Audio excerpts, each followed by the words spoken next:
Hey, what's up everybody, and welcome back to News Dose, and it looks like we're entering the beginning of the end of the Microsoft Activision Blizzard saga. I know it's been a long road, but we've been on this journey together since the very beginning. Hopefully I was a help through this entire complicated acquisition. Truthfully though, I think we've all learned a lot from this case. But the end is now within sight as the CMA seems to be prepping to make their big decision, which includes apparently prepping for Sony's response.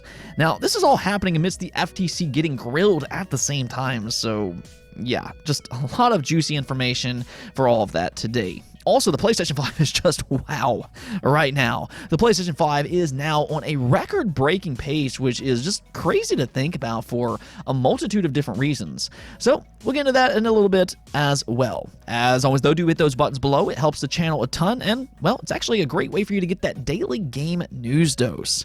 With that said, though, you know it. Let's just go and jump right into it. Starting off with Nintendo.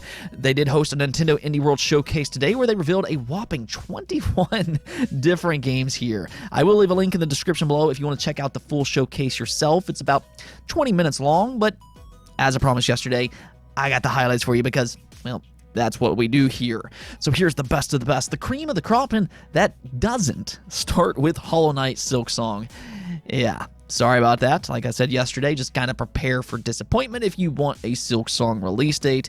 We're still waiting on all that, but at the same time, there were still several exciting announcements here, starting off with Bomb Rush Cyberpunk. I'm actually a little surprised they didn't dedicate more time to this game considering its anticipation, but this is a Jet Set Radio spiritual successor with all the style, the music, and even the vibes. This looks like everything Jet Set Radio fans have been asking for years, only of course without the name behind it. The good news here though is that it does now have an official release date, which is set for August 18th. So there you go. I think that's already a great way to start this video, but if you want something just a little bit more narrative driven, Oxenfree 2 also got its release date. I know a lot of people really enjoyed that first game for its spooky atmosphere and its mysterious story, and well, if you enjoyed the first game, its sequel is set 5 years after those events, and it will release on July 12th. That wasn't quite the only big sequel here, though. That was actually a bit of a theme for this event, as Blasphemous 2 also got announced. I mean, the first Blasphemous is often viewed as one of the better Metroidvania games out there thanks to its art style and its meticulous combat. And, well, now it's getting a sequel which is actually releasing this summer. So, yeah, I mean, it's right around the corner, though what I really want to see from this game is how much the developers have learned. You know, as good as the first game is, I still feel like they can take a big step forward and really just leave a mark on Metroidvanias going forward. Now, actually, yet another big Metroidvania sequel was announced here as well, being Teslagrad 2, though interestingly enough, the first game is also receiving a remaster as well. Better yet, both of these games are out right now. So, I mean, I'm sure reviews will start popping up here soon enough for a better, more in-depth look into its gameplay. But if it does play like the first game, there's a pretty big emphasis on puzzles. If you like that type of game, again, both of these games are available right now as either individual purchases or as a combo pack. Then Shadows Over Loathing was announced, again being another sequel to the beloved West of Loathing. This is a very comedic and witty RPG. I mean, probably one of the funniest games out there, but also shockingly just simply a good turn-based RPG. Now, this game did release on PC last year, though. It does have an 82 overall score on Metacritic, but now, as of today, it is available on the Nintendo Switch as well. So go download it if you're interested, or if you want to wait for its physical release. That way you can marvel at its state-of-the-art stick drawings for life. Well, a physical release is planned for autumn of 2023. Rift of Necrodancer was also announced for 2023. This is actually a spin-off to Crypt of the Necrodancer, though this is set up more as a traditional rhythm game, but the spin here being that you have to match the beat to fight off the incoming monsters, which have their own rhythmic patterns. This actually looks pretty good, which, I mean, really that shouldn't be all that surprising, as the Necrodancer games have been consistently good. And however, will be out sometime in 2023. Now, the last two games I want to quickly touch up on here, because I am painfully aware this has been a lengthy segment to start the video with.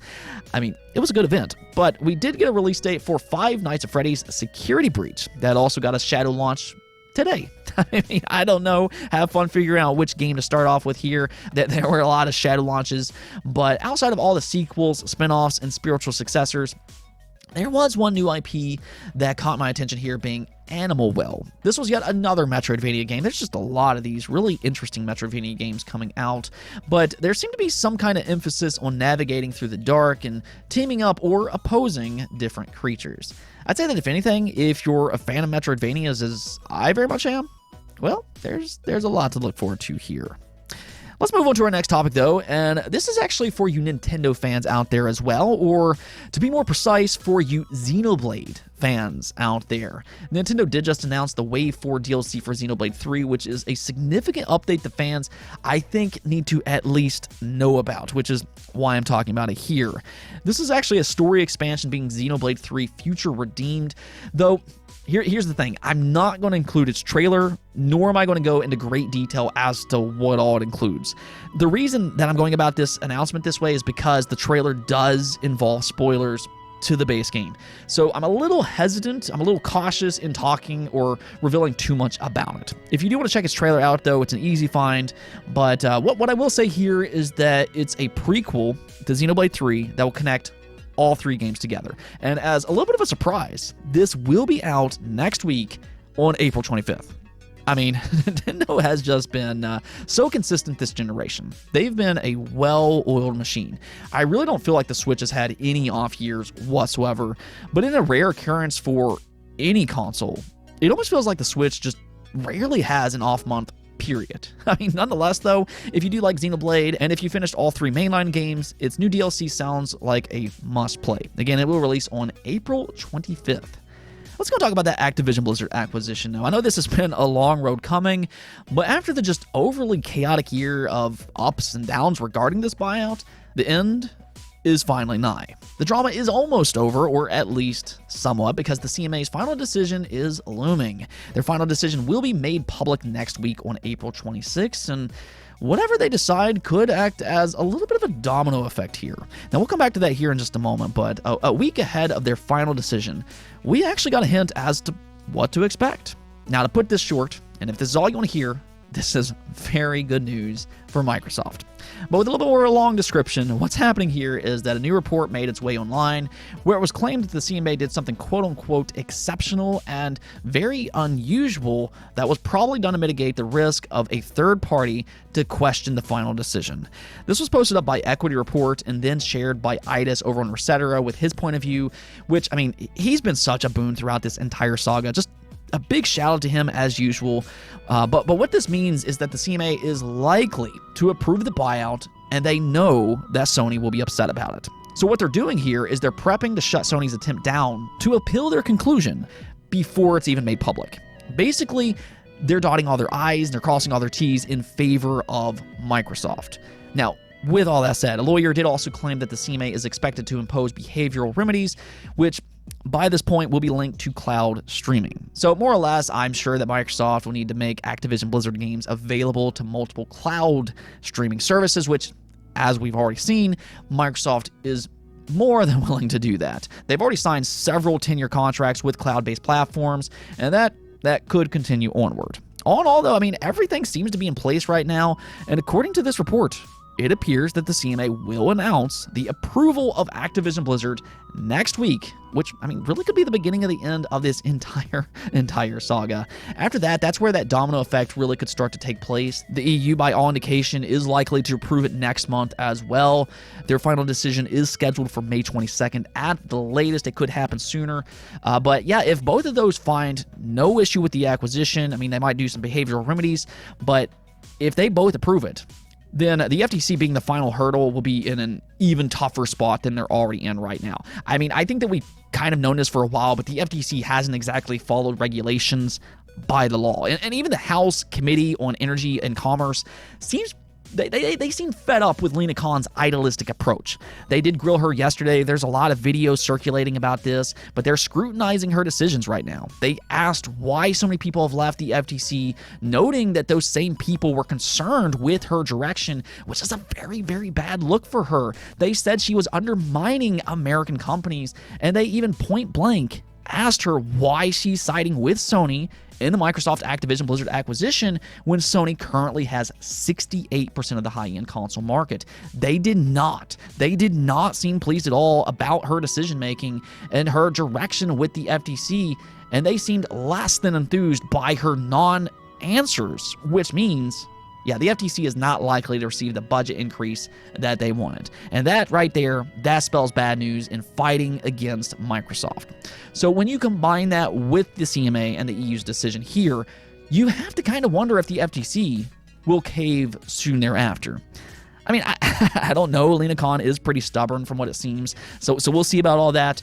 But even if she sticks her ground here, based on what we currently know, she'll likely lose in the long run, which could be damaging for any future she has with the FTC. It's just not looking too good for the FTC in the future of Lina Khan, which, I mean, I don't feel bad for her. Maybe she should, follow the law. Why is she above the law is kind of a problem here. But there you go. Lots of things are happening, and the end is nigh. However, as always, I'll keep you updated as more information comes in, so make sure to hit that bell notification and subscribe button so you get all the latest updates. Now, one last thing that I want to talk about here are console numbers. We did get an update for Europe, and as you can see here, posted up by Christopher Dring, even though console and PC games were down year over year, the PlayStation 5 apparently is just absolutely soaring to new heights with a massive 369% increase. I mean, that is absurd, to the point that right now, it actually looks like the PlayStation 5 might be on track to have the best quarter in console history. Yes, console history, as long as things continue as they are. So yeah, that means it could sell even more units than the PlayStation 2's best quarter at its peak. And that thing was a phenomenon that we haven't seen repeated since. The PlayStation 2 did eventually surpass 150 million units sold worldwide, and to this day, the PlayStation 2 is still the best-selling home console of all time. Though the difference between the PlayStation 5 and the PlayStation 2 is that the PlayStation 2's success wasn't solely because of its games alone. At the time, a lot of its success was actually because of its DVD drive. The PlayStation 5, however, that doesn't have the same clear advantage. So I think that kind of makes its current success even more impressive. And actually, about that, the PlayStation 5 is also reportedly outpacing the PlayStation 4 in the United States once again. This is just so impressive. The PlayStation 4 obviously was another huge success, and the fact that the PlayStation 5 is now outpacing it despite its stock shortages up until very recent, it's just kind of mind-blowing. I think that if anything, this just kind of tells you how much gamers trust the PlayStation brand as they continue to dominate generation and generation out. And I mean, outside of the PlayStation 3, that's been a reoccurring theme for them. Now, as for Xbox and Nintendo, though, of course, we need to talk about those as well. Both of those consoles are unfortunately down year over year.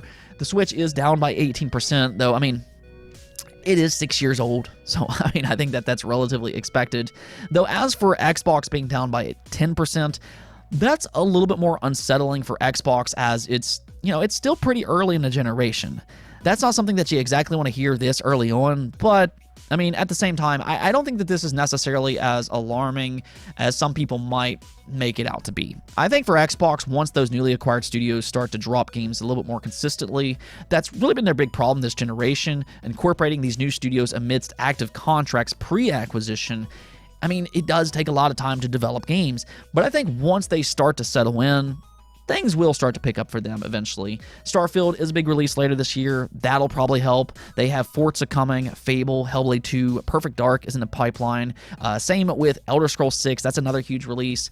And if and when Activision is acquired, that could also have a major effect on them going forward, especially with the combination of Xbox Game Pass. I mean, having something like Call of Duty come to Xbox Game Pass day one, that could be a major boon for Xbox. So I do think things will pick up for Xbox down the road, but with their big AAA drought right now, declines like this, I mean, they're bound to happen as we're now getting to that part of the generation where people aren't simply buying consoles for future games. They want games now, whereas Xbox is kind of still on that timeline of they're coming soon.